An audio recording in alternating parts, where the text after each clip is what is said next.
सभी को नमस्कार। कैरियर फर्स्ट चैनल पर आप सबका स्वागत है। डिक्टेशन लिखने के लिए तैयार रहें। Ready, start. महोदय, जैसा कि माननीय सदस्य जानते हैं, कल दूसरे सदन में इसी तरह की बहस थी। वहाँ मुझे भी कुछ देर बैठना पड़ा। इस कारण यहाँ जो भाषण हुए उन सब को मैं सुन नहीं सकी। मुझे सुनकर दुख है कि कुछ माननीय सदस्यों ने इस अवसर पर भी हमारे विदेश विभाग को बुरा भला कहा।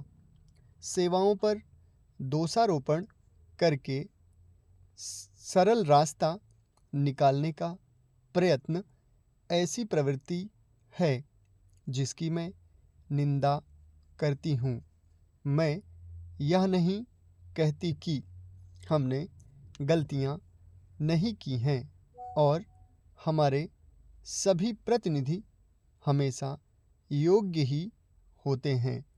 जब गलती हो तो हमें उसे अवश्य बताना चाहिए, लेकिन सदा आलोचना करते रहने से निरुत्साह पैदा होता है और मनोबल गिरता है।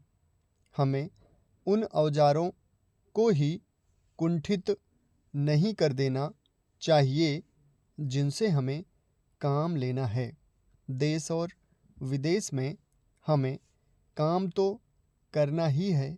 हम अच्छी तरह जानते हैं कि पाकिस्तान के शासकों को दी गई हर सहायता बांग्लादेश के निर्दोष लोगों के विरुद्ध इस्तेमाल की जाएगी।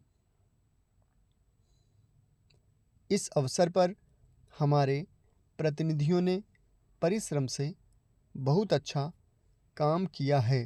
प्रस्तुत परिस्थितियों में वे जितने प्रभावी हो सकते थे हुए हैं और कुछ सरकारों के विचार निश्चित हैं और यदि उनमें सहानुभूति भी पैदा की जाए तो भी वे इस प्रकार के मामले में कोई स्पष्ट बात कहने को तैयार नहीं होंगे।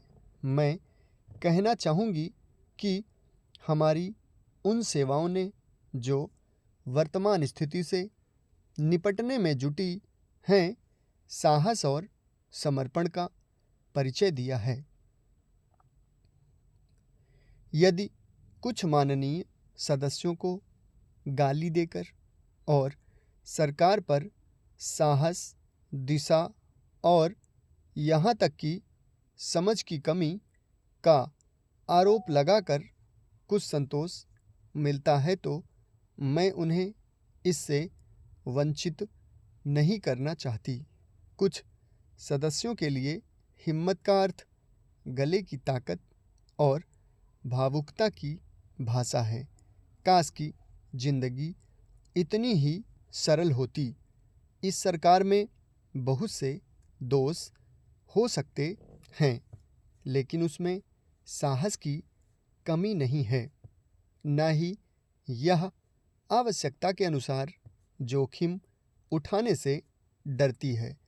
जैसा मैं बहुत बार कह चुकी हूँ, हम इस स्थिति या किसी भी स्थिति के केवल कानूनी पहलू की चिंता नहीं करते।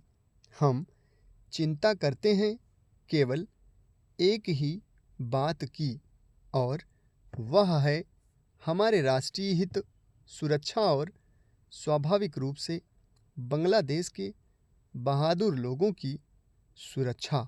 इसी कारण से शांति से काम करने का महत्व है।